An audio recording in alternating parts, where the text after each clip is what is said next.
कांग्रेस की अगर सरकार आई तो माताओं और बहनों का मंगलसूत्र वो छीन लेगी।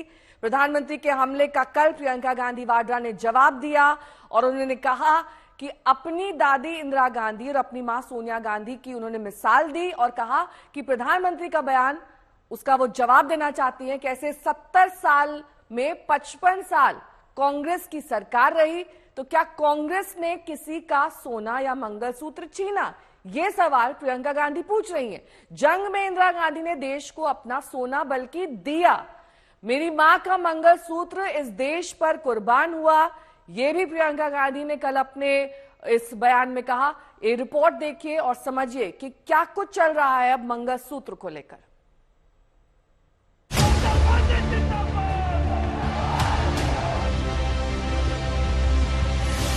अर्बन नक्सल की सोच, मेरी माताओं बहनों, ये आपका मंगलसूत्र भी बचने नहीं देंगे।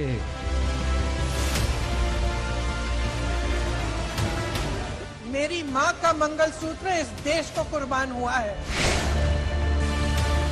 कांग्रेस मैनिफेस्टो, मुसलमान और मंगलसूत्र को लेकर जारी जुबानी जंग में अब कांग्रेस महासचिव प्रियंका गांधी वाड्रा भी कूद पड़ी। पीएम मोदी के लगातार हमलों का जवाब प्रियंका ने बेंगलुरु से दिया, अपनी दादी इंदिरा गांधी और अपनी मां सोनिया गांधी की मिसाल देकर। सबसे ज्यादा बोझ आप उठाती हो। कैसी कैसी बहकी बहकी बातें। पिछले 2 दिनों में अब ये शुरू हुआ है कि कांग्रेस पार्टी चाहती है कि आपके मंगलसूत्र और आपका सोना आपसे छीन ले। 70 सालों से ये देश स्वतंत्र है। 55 सालों के लिए कांग्रेस की सरकार रही है। किसी ने आपसे सोना छीना, आपके मंगलसूत्र छीने। इंदिरा गांधी ने अपना सोना, जब जंग हुई थी, अपना सोना देश को दिया। मेरी मां का मंगलसूत्र इस देश को कुर्बान हुआ है। चुनाव प्रचार में मंगलसूत्र की एंट्री रविवार को हुई थी। पीएम मोदी ने बांसवाड़ा की रैली में कहा था कि कांग्रेस का मैनिफेस्टो कह रहा है कि वो माताओं और बहनों के सोने का हिसाब करेंगे। ये अर्बन नक्सल सोच माताओं बहनों का मंगलसूत्र भी नहीं बचने देंगे। ये कांग्रेस का मैनिफेस्टो कह रहा है कि वो माताओं बहनों का सोने का हिसाब करेंगे, उसकी जड़ती करेंगे, जानकारी लेंगे और फिर उस संपत्ति को बांट देंगे और उनको बांटेंगे जिनको मनमोहन सिंह जी की सरकार ने कहा था कि संपत्ति पर पहला अधिकार मुसलमानों का है। भाइयों बहनों, ये अर्बन नक्सल की सोच, मेरी माताओं बहनों, ये आपका मंगलसूत्र भी बचने नहीं देंगे। यहां तक जाएंगे मैं कहने आया। कांग्रेस ने इसे हेट स्पीच बताते हुए पीएम मोदी के इस बयान की चुनाव आयोग से शिकायत की थी। इसके बाद कांग्रेस अध्यक्ष मल्लिकार्जुन खड़गे ने पार्टी का घोषणा पत्र समझाने के लिए पीएम मोदी से मिलने का समय मांगा। कांग्रेस ने चुनौती दे डाली कि पीएम बताएं कि कांग्रेस के मैनिफेस्टो में ऐसा कहां लिखा है। महिलाओं की बात नहीं कर रहे आप। मंगलसूत्र, हिंदू मुस्लिम हक अधिकार, ये क्या, ये बौखलाहट है, ये हार का डर है। ये 400 पार सीटों का दावा करने वाले प्रधानमंत्री जी की भाषा हो सकती थी? नहीं। ये सच्चाई है कि भाजपा की कोई लहर नहीं है, बुरी तरह से हार रहे हैं। राम मंदिर हो, धर्म का इस्तेमाल कर लिया आपने, हिंदू मुस्लिम कर लिया। हमारा घोषणा पत्र मैं हाथ में लेकर घूम रही हूँ, बताइए वहां पर कहाँ मुस्लिम लीग और आतंकवाद को समर्थन है? ये बात है। लेकिन पीएम मोदी ने कल राजस्थान के टोंक की रैली में फिर मंगलसूत्र का जिक्र छेड़ दिया। उनके नेता ने तो भाषण में कहा एक्सरे किया जाएगा, एक्सरे किया जाएगा।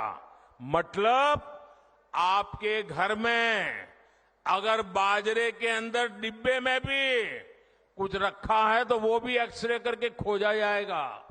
दीवार में कहीं रखा है तो उसको भी एक्सरे करके खोजा जाएगा। पूरा एक्सरे करने वाले की घोषणा की है और उनके नेता ने पब्लिकली कहा है। और फिर आपकी सारी संपत्ति, जरूरत से ज्यादा जो भी होगा वो उनका कब्जा करेगी उनकी सरकार, कहते हैं, और फिर लोगों को बांट देंगे।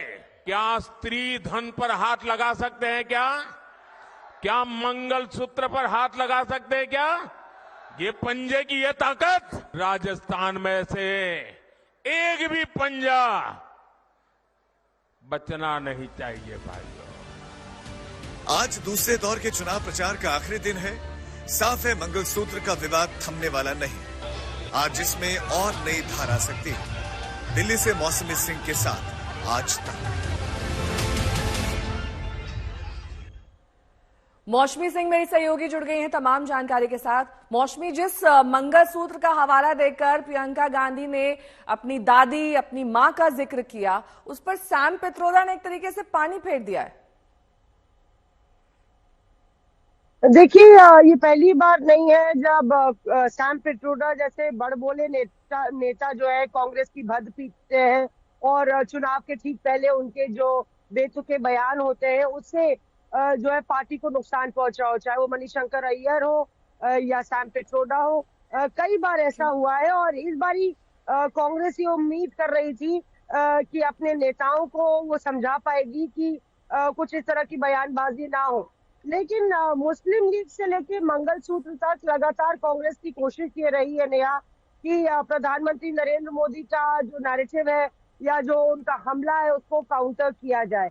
ऐसे में बड़ा सवाल ये है कि कांग्रेस जब काउंटर करने के लिए जमीन पर उतरती है तो क्या ये संदेश खुद अपने भीतर अपने घर में देने की जरूरत नहीं है कि बीजेपी कोई भी मौका कोर कसर नहीं छोड़ेगी इस मसले पर कांग्रेस पर हमला करने के लिए।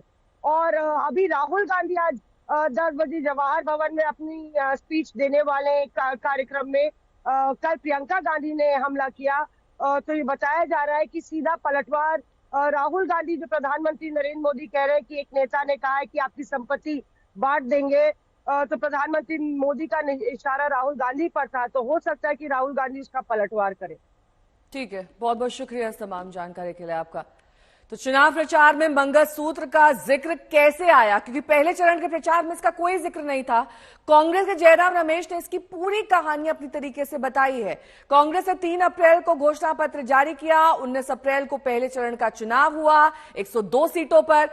19 अप्रैल तक कांग्रेस मैनिफेस्टो का जिक्र नहीं किया गया था। पहले चरण के बाद ही प्रधानमंत्री की भाषा बदल गई, ये जयराम रमेश कह रहे हैं।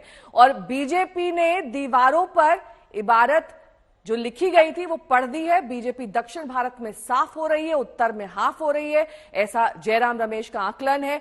उन्होंने क्या कुछ कहा है इस बारे में, सुनिए।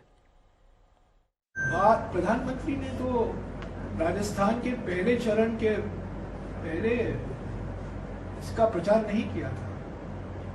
मैनिफेस्टो हमने 3 तारीख को निकाला था, अप्रैल 3, और चुनाव कब हुए?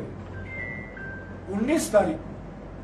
3 तारीख से लेकर 19 तारीख तक प्रधानमंत्री मौन व्रत लिए थे इस न्याय पत्र को लेकर।